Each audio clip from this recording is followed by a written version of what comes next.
Bom, pessoal, acho que a gente já pode começar dando sequência aqui na nossa apresentação. O pessoal que ainda não entrou, ele vai entrando aí durante a apresentação. E, primeiramente, gostaria de dar boas-vindas aqui a vocês.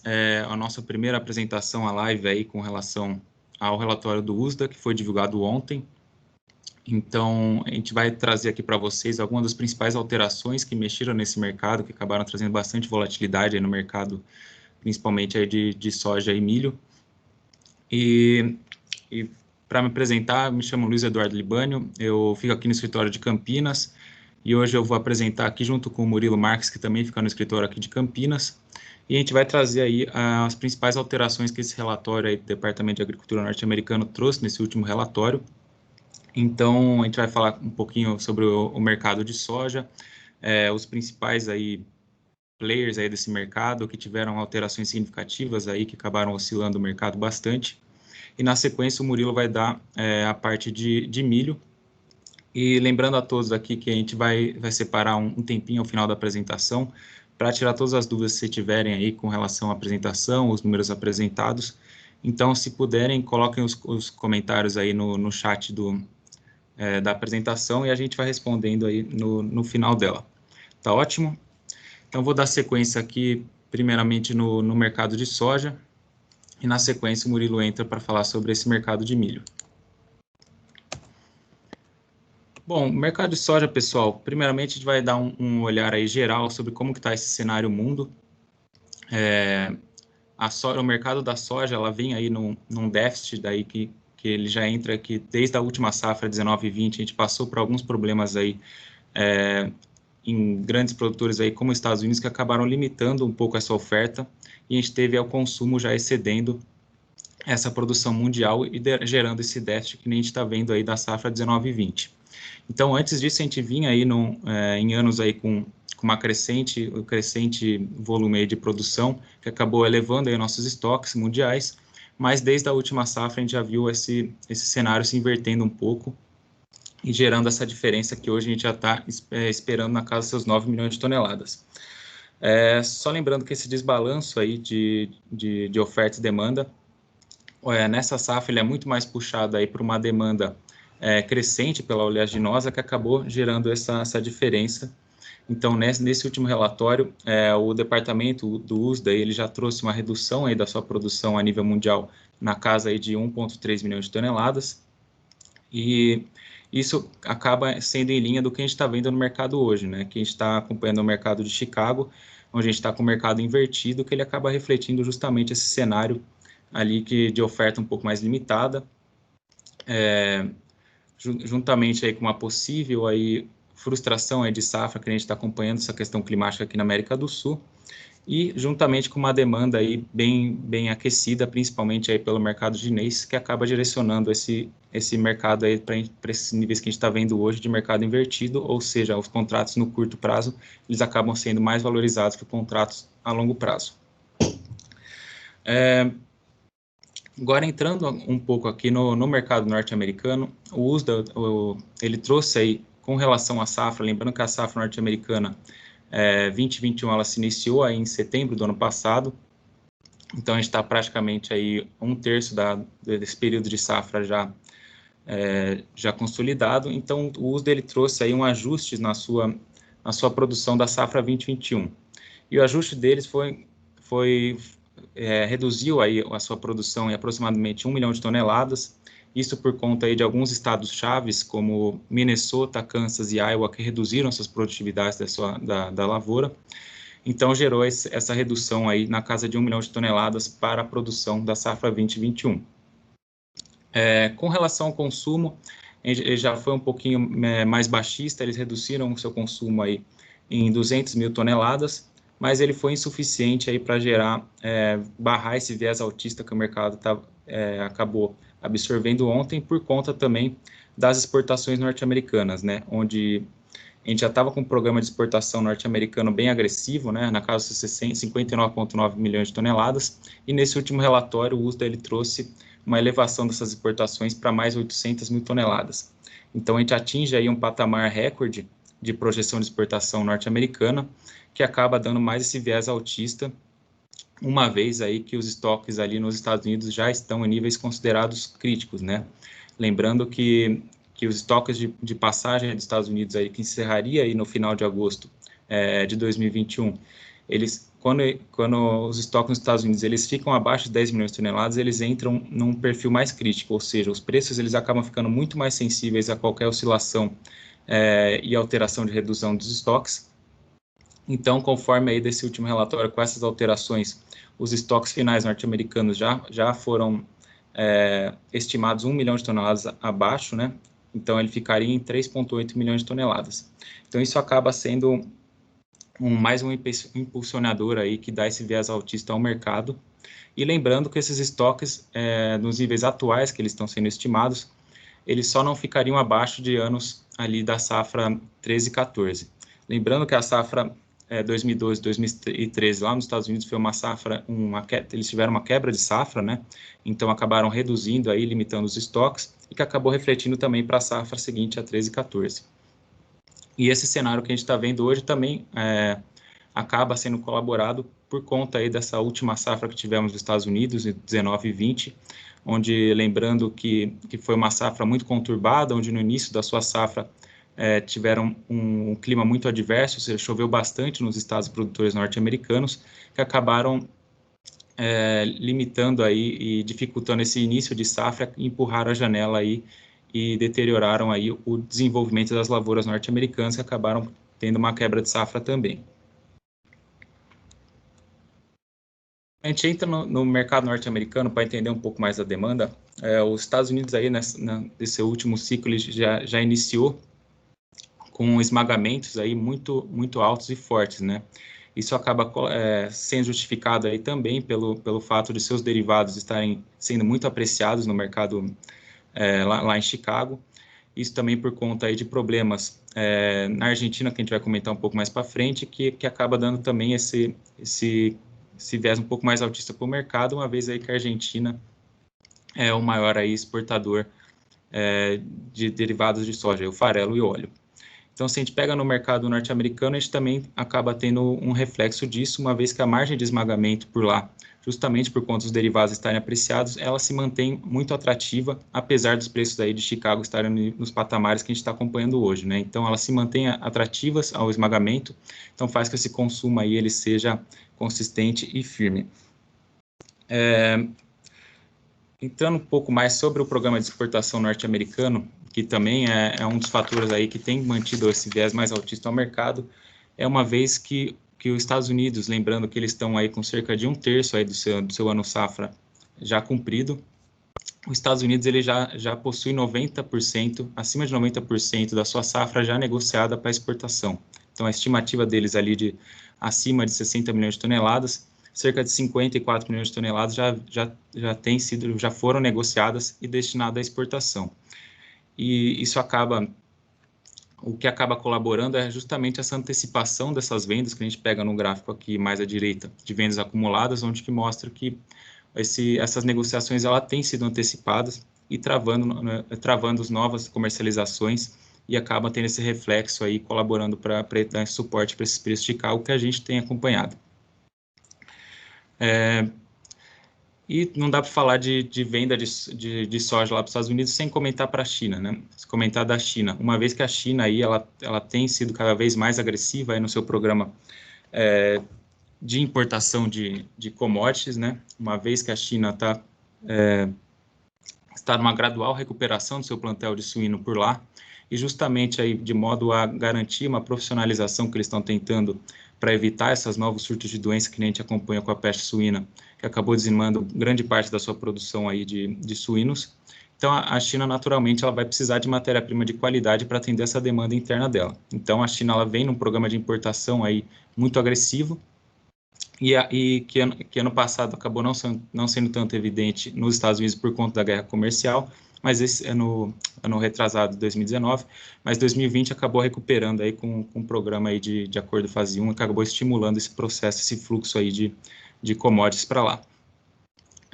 Então, se a gente pegar só o mercado chinês aí que vem adquirindo soja dos Estados Unidos, a China ela representa quase 33 milhões de toneladas dos 54 já negociados, então, ou seja, que isso dá quase 60% do total foi negociado com a China. Então, a China está cada vez mais agressiva aí, né? Por mais que ela tenha avançado bastante no seu programa aí de importação, ainda existe espaço aí para novas negociações, e o mercado norte-americano acaba ficando um pouco mais limitado, uma vez aí que os estoques já estão muito baixos. Então, o que abre espaço aí para a China, de fato, já voltar às compras aqui na América do Sul, conforme a safra for chegando. Com relação aos embarques também, já estão com um programa bem adiantado. Se a gente pega a sazonalidade aí desses embarques, se a gente pega a média dos últimos anos, o pico dessa sazonalidade já passou, ou seja, temos 40 milhões de toneladas já embarcadas, ou seja, praticamente 68% do total aí já negociado já foi embarcado.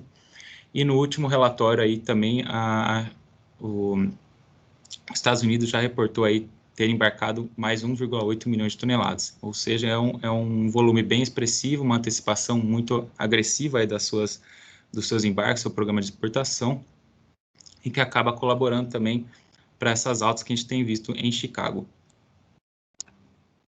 Pessoal, entrando um pouco no mercado da Argentina, que acaba ganhando um foco agora, porque a Argentina ela está passando por um processo aí difícil com a sua safra 2021, uma vez que os efeitos aí do clima têm sido muito mais evidentes na safra argentina, por conta aí também do fenômeno do Laninha, que acabou impactando e trazendo uma irregularidade de chuvas e uma estiagem prolongada aí para as lavouras, e que acabou deteriorando as qualidades das suas lavouras. Então, o USDA já vem acompanhando isso, e na última atualização eles cortaram em 2 milhões de toneladas a projeção da safra argentina. Então, reduziu de 50 milhões de toneladas para 48 milhões de toneladas, o que faz sentido, uma vez aí que no último relatório da Bolsa de Cereais, lá, que é uma referência aí que o mercado tem de condições de lavouras na Argentina, eles já indicavam uma deteriorização das lavouras por lá, onde no mesmo período do ano passado, cerca de 2% das lavouras ruins e péssimas estavam só com 2%, e nesse ano, esse ano a gente já trabalha com 17%, ou seja, é uma piora bem expressiva aí nas condições de lavoura, que acaba trazendo uma preocupação para o mercado, não só para o mercado de soja, mas para o mercado de derivados de soja, onde a Argentina ela tem uma representatividade muito mais expressiva. Então, com esses ajustes também foram reduzidos os estoques aí estimados para a safra argentina, e com isso agravando um pouco mais esse cenário aí de redução de oferta no mercado global. Trazendo um pouco dos números que o USDA ele trouxe sobre a nossa safra brasileira, se a gente pega a produção, eles estão falando de 133 milhões de toneladas, ou seja, é uma produção bem em linha do que nós aqui da Stonex temos trabalhado. Hoje, nossa estimativa é de 132,5 milhões de toneladas, ou seja, está bem em linha. Quando a gente pega o consumo doméstico também acaba está andando meio paralelo, né? Uma vez que o USDA estima 48,2, e nós aqui da Stonex estamos trabalhando com 48 milhões de toneladas, ou seja, uma elevação aí com relação ao último ciclo, visto aí uma apreciação aí dos derivados e uma cadeia muito mais demandante aí dos subprodutos da soja, do esmagamento da soja. A única grande diferença fica mesmo com relação às exportações, onde o USDA ele estima aí que o Brasil ele vai exportar nesse ciclo 2021 algo em torno de 85 milhões de toneladas, o que descasa um pouco da nossa visão aqui da Stonex com a nossa exportação para esse ano, que a gente trabalha com uma exportação na casa dos seus 81 milhões de toneladas, e essa diferença que acaba refletindo nos estoques, onde o USDA ele estima um estoque aí na casa de 1,5 milhões de toneladas, e para o final desse ciclo nós aqui já estimamos uma recuperação dos estoques próximo aos 4 milhões de toneladas, e essa diferença seria a mesma aí com relação ao volume de exportação aí estimado. Então, a gente já estima que depois desse ano, onde a gente passou com estoques praticamente zerados, a gente teria uma recuperação aí por conta aí dessa safra recorde e tudo mais, e uma recuperação desses estoques. Falando da safra, da balanço de oferta e demanda da China, né? Que a China ela é um grande consumidor aí de soja, onde eles, nesse último relatório, eles tiveram uma revisão para cima da sua safra de soja, ainda uma safra pequena, aí, considerando a dimensão aí da China e do seu consumo, mas eles revisaram aí essa produção para cima, assim como também revisaram o seu consumo doméstico em 300 mil toneladas para cima. Isso acabou parcialmente anulando aí essas perdas que a gente viu aí no mercado norte-americano e Argentina, porque eles elevaram um pouco seus estoques aí na casa de seu 1,8 milhão de toneladas para 28,6. Então, por mais que seja um estoque aí, é um certo um olhar mais otimista aí, mas não deixa aí, não conseguiu limitar esse viés altista que o mercado teve após a divulgação do relatório ontem, né, onde os contratos mais curtos estavam batendo 50 cents aí de alta. É importante falar da China também, porque o programa de importação deles também ele segue bem adiantado. Hoje, as importações aí deles, que são estimadas algo em torno de 100 e 102 milhões de toneladas, estima-se que aproximadamente 75 milhões de toneladas já tenham sido negociadas pela China, isso considerando também a safra ali se encerrando no final de agosto. Então, haveria um espaço aí para esse remanescente ainda ser negociado. E quando a gente nota aí as compras da China, a gente vê que existe, a partir de abril, um gap muito grande aí, ou seja, tem um volume muito grande ainda a ser comercializado, negociado por eles, que também deve ganhar um corpo agora com a entrada da nossa safra. Apesar de já ter uma boa parte dela, quase 60% dela já negociada também. Pessoal, só finalizando a parte de soja aqui, comentando sobre os fundos, né? Os fundos de investimento aí especulativos, eles estão super comprados, né? Encerraram o ano aí também, um ano que eles adquiriram uma posição comprada muito mais agressiva. Se a gente pega agora da atualização diária que a gente tem aqui, os fundos já estavam em 202 mil contratos comprados. Isso, se a gente pega um histórico aí dos últimos 30 dias, 26 desses últimos 30 dias foram aí de compra, ou seja, os fundos entrando comprando posição. Então, isso colabora aí e dá mais indícios aí que o mercado permanece nesse viés altista e que esteja entrando num novo ciclo de alta, uma vez aí por aqueles motivos que a gente comentou lá no começo, que acabam justificando esse mercado invertido do jeito que a gente está vendo hoje, que é uma oferta limitada, ainda mais se a gente tiver algum estresse aí de safra aqui na América do Sul, poderia agravar ainda um pouco mais essa situação. Uma demanda muito aquecida que acaba colaborando aí para esses preços que a gente está vendo hoje no mercado de Chicago. E lembrando, né, que uma vez a gente está com Chicago alto e o dólar alto, a nossa referência de preços aí nos portos, ela acaba subindo essa régua e naturalmente isso acaba refletindo aí para os preços no interior aqui do Brasil. Então, 2021 ele tende a ser aí um ano com muitos desafios, mas também com muitas oportunidades. Então, resta a gente saber ir atrás e aproveitar esse mercado aí para fazer as melhores negociações, pensando aí na perenidade aí das suas operações. Beleza? Acho que agora o Murilo vai dar sequência aqui na parte de milho. Você vai pegar o controle aqui. Aí.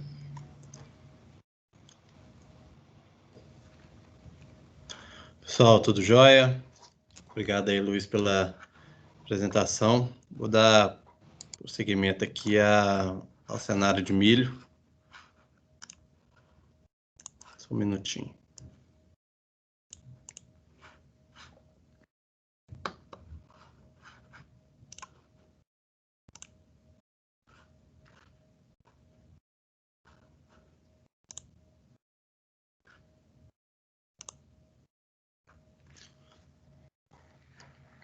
Bom, vamos começar então. Estão vendo a minha apresentação aí, Luiz? Sim, tá sim. Ok, beleza. Então, né, em linha com o que o Luiz disse na apresentação dele, que né, o milho também tem sofrido aí fortes oscilações, como a gente viu ontem, batendo aí o limite máxima, chegando a 517 centos de dólar por bushel, e realmente veio depois dessa dessa divulgação desse relatório, que trouxe aí algumas surpresas, né? Vamos começar então com o balanço de oferta e demanda mundial, que trouxe aí que a gente vê nos últimos anos um crescimento consistente aí tanto da produção quanto do consumo de milho no mundo, e desde aí a safra 17, 18, a gente vem tendo uns gaps, né, uma deficiência em relação, né, com relação com o consumo superando a produção, causando aí redução nos estoques desde a safra 17, 18 até agora. Então, e o que causou, né, tem causado uma diminuição nesses estoques, de acordo com o relatório do USDA, uma redução da produção dos Estados Unidos, veio que antes era de 368 milhões de toneladas, agora veio em 360 milhões de toneladas, então uma redução aí de 8 milhões de toneladas em relação ao último relatório. E o que acabou surpreendendo, porque, né, o departamento acabou superestimando a safra dos Estados Unidos em algumas áreas, né, que a gente já vem conversando a respeito das condições das lavouras de lá, que foram afetadas pela seca e pela tempestade do derecho. Então, eles acabaram revendo esse número e afetando aí a produtividade, que acabou aí implicando nessa redução da produção. Já no consumo, também houve uma redução das estimativas frente ao último relatório, de 309 milhões de toneladas para 305,5 milhões de toneladas. O fato se deve principalmente a reduções de uso do milho para a produção de etanol, que, né, por conta da pandemia, houve aí uma redução nessa produção. Já nas exportações, uma redução também de 67,3 para 64,8 milhões de toneladas, causando aí uma redução nos estoques finais ante dezembro, agora em janeiro, de 43,2 para 39,4 milhões de toneladas. E o mercado viu essa redução, que já vem aí com sucessivas reduções nesses estoques, e assim como na soja, essas reduções têm se tornado mais sensíveis no preço, o que acabou aí sendo um dos principais fatos dessa divulgação, que influenciou nessa alta abrupta aí do milho no mercado. E dando continuidade à questão do etanol, a gente vê aí que esse movimento, logo na entrada da pandemia, de diminuição da produção de etanol devido às medidas de isolamento social, mas logo após a produção de etanol por lá consegue recuperar de uma forma rápida, mas não consegue atingir os mesmos patamares no período anterior à pandemia, por conta, né, das medidas ainda que vigoram de isolamento social, e agora, com uma segunda onda, essa redução volta, já que as medidas acabam, o isolamento acaba aumentando. Então, o USDA vê aí uma necessidade de rever essa estimativa de consumo de milho, que vinha, né, de meses anteriores, numa crescente, já depois de uma recuperação da primeira onda aí da pandemia, mas que agora volta a estabilizar. com relação às exportações, elas também se mostram bastante avançadas, o programa de exportação dos Estados Unidos, com as vendas dos Estados Unidos atingindo aí os quase 42 milhões de toneladas no total, algo realmente, pelo gráfico, impressionante frente ao ano anterior, um aumento aí de mais de 100% nesses compromissos de vendas, e no gráfico à direita a gente vê o quanto essas vendas para exportação estão realmente aceleradas, né, frente aos anos anteriores. E o principal também player que acaba afetando, né, e direcionando essas vendas de exportação dos Estados Unidos realmente tem sido a China, com volumes, né, nunca antes visto, como a gente vê aqui no gráfico da direita, que o gráfico realmente se descola dos padrões dos anos anteriores, que vinha aí em torno dos 2 milhões de toneladas, agora em torno dos 11 milhões de toneladas, quase 12. Então, tem puxado bastante esse consumo aí mundial nesse sentido, o que né, acaba afetando o balanço de oferta e demanda do mundial, com esse crescente apetite chinês pelo cereal. E a gente vê aí que também os embarques, aquilo que foi, né, de tudo que foi vendido, aquilo que de fato foi exportado, a gente vê também que a curva tem vindo acima da média em relação aos embarques semanais. No acumulado, ele ainda, né, não está se mostrando acima de todos os outros anos, mas tem tudo, já que as vendas já indicam esse consumo aquecido, principalmente puxado pela China, nesse caso. E a China por quê, né? A gente já vem falando com relação ao rebanho dos suínos, o plantel de suínos que foi afetado pela peste suína africana, que acabou dizimando toda a grande parte do plantel de suínos por lá, e a China, que é um grande consumidor de carne suína no mundo, vem aí importando suínos nos últimos meses em grandes volumes, só que agora eles já estão em recuperação desse plantel, o que faz com que essa importação de carne suína venha em um ritmo cada vez menor, né? Como se observa aí desde de julho a agosto, essa necessidade de importação já está diminuindo. Mas, né, com esses plantéis de suínos, né, de produção de suínos cada vez mais profissionalizada, há uma demanda maior tanto de soja, de farelo de soja, quanto de milho para a produção de ração. Então, por isso, a gente vê aí um movimento da China de grandes compras e grandes volumes para poder alimentar esses suínos e conseguir aí aumentar a sua produção e garantir a segurança alimentar por lá.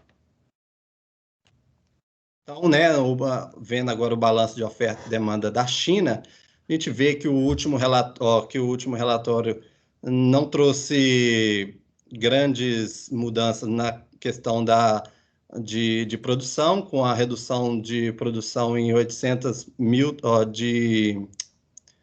de aumento de produção de 700 mil toneladas, um consumo doméstico aí também não foi muito afetado, indo de 285,5 para 287, mas em relação ao total da China, pode não representar muito, mas o programa de importação que antes, né, era ao redor de 2 milhões de toneladas, e a China tem uma cota de importação de 7 milhões de toneladas, essa importação, essa possível importação em torno dos 17,5 que veio esse último relatório, em relação ao anterior, uma mudança aí de 1 milhão de toneladas, representa sim um fator importante para ser olhado, já que a China vem comprando cada vez mais e o mercado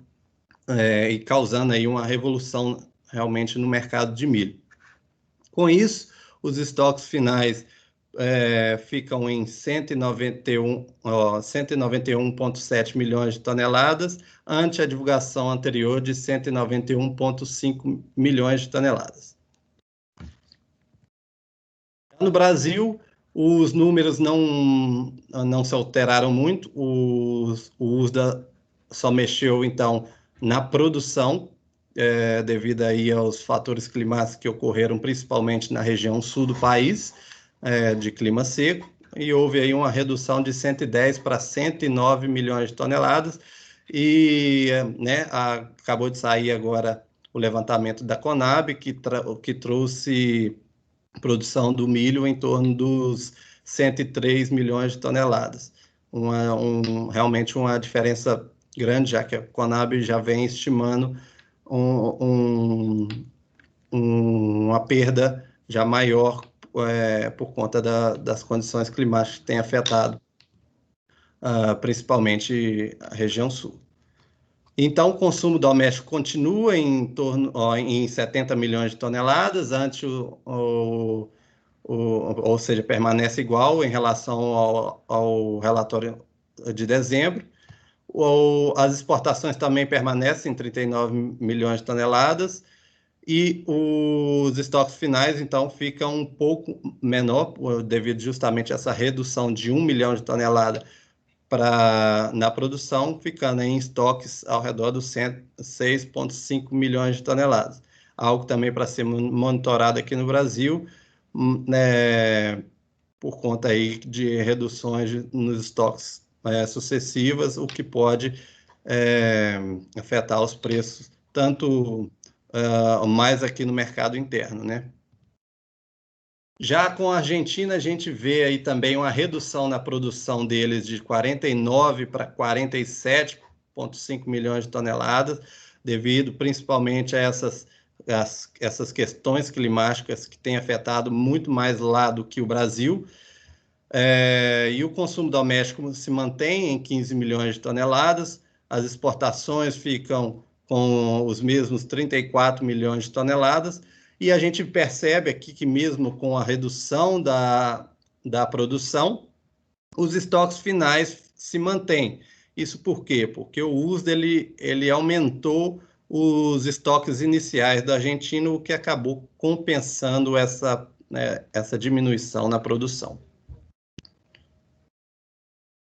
E lá na Argentina, né, a gente tem monitorado bastante o risco climático, né, que é a seca que tem afetado por lá, chuvas abaixo da média. Então, e a gente já está numa fase aí em processo de finalização do plantio. Então, agora a gente a safra por lá depende bastante de chuva para desenvolvimento. E os números também não têm vindo favoráveis para a produção argentina, com reduções nas condições de lavoura, nas condições boas de lavoura, e aí a gente tem visto relatório após relatório lá da Bolsa de Cereais, uma redução, quer dizer, um aumento, uma piora cada vez maior nas condições de lavoura. Então, com o risco aí de quebra, com a quebra maior de safra na Argentina, e também com, né, os conflitos com que a gente tem visto aí com a suspensão das importações, com greve dos produtores, também pode afetar os preços como tem afetado, além do risco climático. E na Ucrânia, né, também um dos principais exportadores de milho e ofertantes no mercado internacional, os números se mantiveram com produção em 29,5 milhões de toneladas, com as exportações em 24 milhões de toneladas, e os estoques finais também ali em 0,9 ou 900 mil toneladas. E aí, né, com tudo isso, com todo esse cenário que a gente vê aí de consumo muito aquecido, redução nos estoques mundiais, com China comprando bastante, risco climático na Argentina, suspensão de exportação e restrição de oferta no mercado internacional, faz com que os fundos continuem entrando, comprando contratos, principalmente os de curto prazo, afetando aí o que a gente viu, atingindo esse limite máximo de oscilação ontem, e hoje eles estão ao redor aí dos 350 milhões, 350 mil contratos comprados. A gente vê aí que ao longo do ano eles saíram ao redor de uma posição vendida de 300 mil contratos, chegando aí agora a 350 mil contratos comprados, ou seja, acreditando ainda mais na alta devido a todo esse balanço e todos esses fatores já mencionados. Então, ponto de atenção, porque o milho, esse relatório trouxe, né, novos fatores altistas que devem ser monitorados, devem, né, a gente tem que aí começar a fazer os hedges para poder se proteger, para que realmente as margens de vocês aí continuem asseguradas. Bom, eu agradeço aí e abro também a apresentação aí para a pergunta de todos vocês. Exatamente, pessoal. Acho que sobrou um tempinho aqui, então quem tiver algum questionamento pode mandar aí no chat que a gente vai responder com muito gosto.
Clair mandou uma mensagem aqui.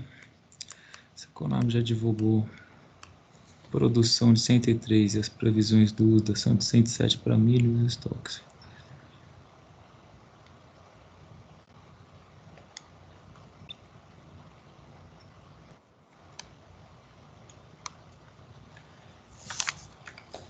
Não sei se vocês querem responder aí, Murilo. Eu estava com problema aqui no meu microfone, não estava conseguindo ativar. Tá, a pergunta, deixa eu pegar aqui. Se a Conab já divulgou produção de 103, as previsões do uso são 107, e os estoques previstos em 6,7, basicamente estaremos sem estoques se os números forem estes. Olha, Clair, olha, eu não acredito que o cenário ainda é como o da soja, tá? A gente está aí com uns estoques realmente reduzindo, mas ainda não chega a falar que vai faltar milho no mercado, até porque o milho também já daqui a pouco vai entrar no mercado e o que vai, né, acabar também sendo determinante nesse quesito seria também o milho safrinha, que também, né, promete ser bastante expressivo, mas então eu não acredito em estoques zeros nesse momento ainda não. Mas os fatores são ainda altistas para o milho, então assim, há necessidade de proteção contra essas altas. Eu concordo com você, Murilo. Também a gente está com a expectativa aí de uma safrinha bem volumosa, né? Pelo menos aqui da Stonex a gente estima isso aí sendo acima de 80 milhões de toneladas, o que traria, sim, um certo alívio na questão de estoques, né? Por mais que hoje a gente tenha ainda estoques consideráveis de milho aqui, por mais que as exportações talvez acabem ficando um pouco acima do estimado agora com o final do ano safra em janeiro, mas eu acredito que a gente vai ter uma recuperação aí dos estoques. Também não vejo, concordo com você, Murilo, esse milho faltando. É lógico, vai também da arbitragem aí do produtor vender ou não. A gente está falando de um ano aí que também vão ter os prêmios tendem a ficar mais fortalecidos, a nossa régua ali de preço base também subindo por conta aí de Chicago explodindo e dólar também alto, que acaba limitando aí que os preços baixem muito, mas eu também não vejo problemas com relação à oferta de milho. Acho que teremos estoque, sim. O Jodelson mandou outra pergunta. E a Claia pediu também para compartilhar. Qual gráfico seria? O gráfico seria do Brasil.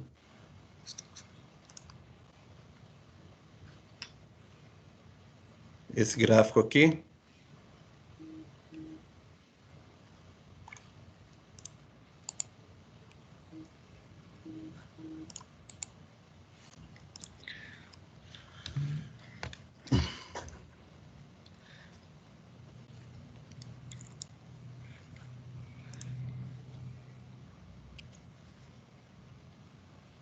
O Jodelso, só aproveitando para responder seu questionamento com relação a esse recuo aí da produção norte-americana, mas ontem também os estoques reduziram, mas ontem, depois do relatório aí, os contratos aí de Chicago, os contratos curtos, os 3 contratos bateram o limite de alta, ou seja, eles chegaram no teto ali de valor e hoje já voltaram a subir, então não acho que está subindo pouco. A gente está falando de patamares aí de milho para Chicago a $5 por bushel, que é um patamar muito acima.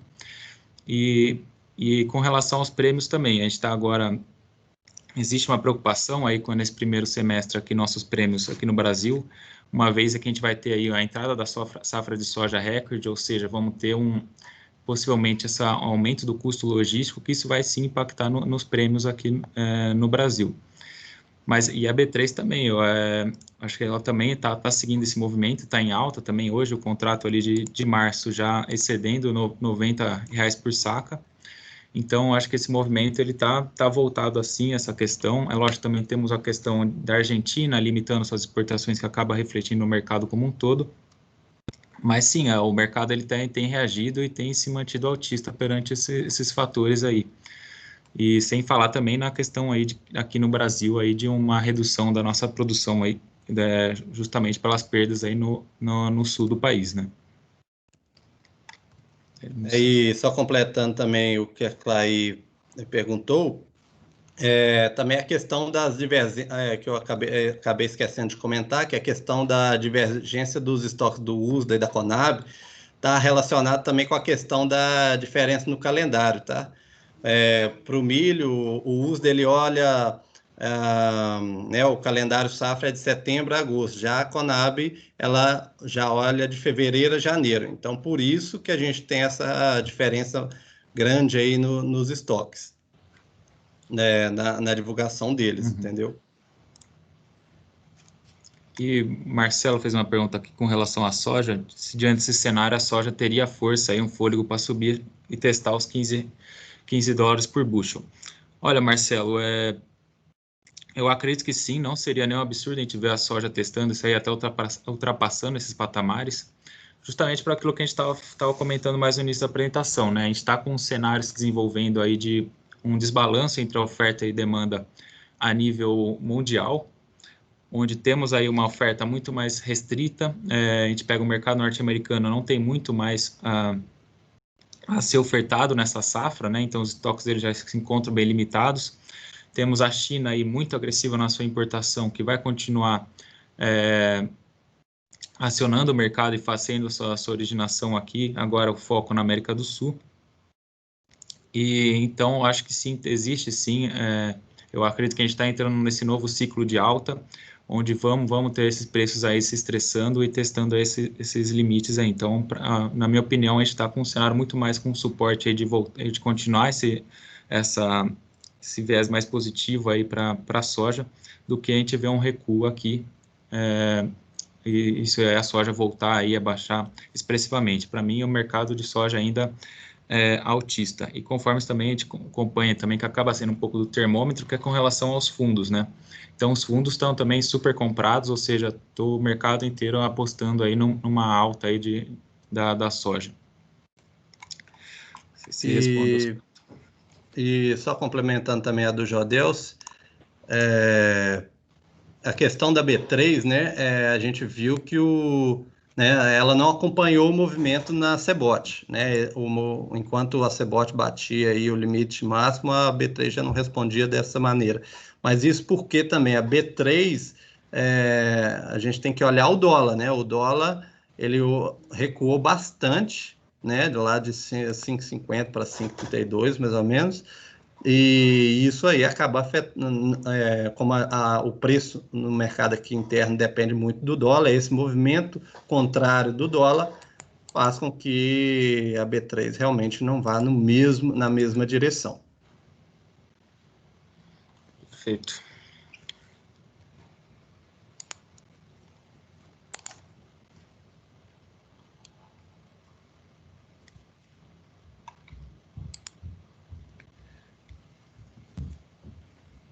Pessoal, se tiver mais algum questionamento, podem enviar aí. Estamos à disposição aqui.